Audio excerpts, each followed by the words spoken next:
Welcome guys to the tutorial info channel.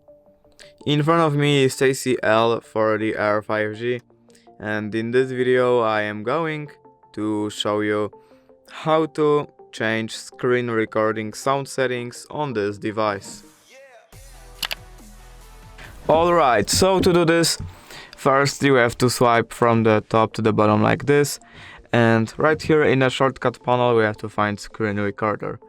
When we do this, we have to hold on it like this, and here is our screen recorder settings menu.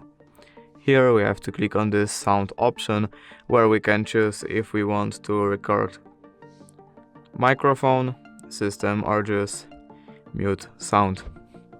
And that's it. If you did enjoy this video, leave a like and subscribe. Thank you guys for watching. Bye.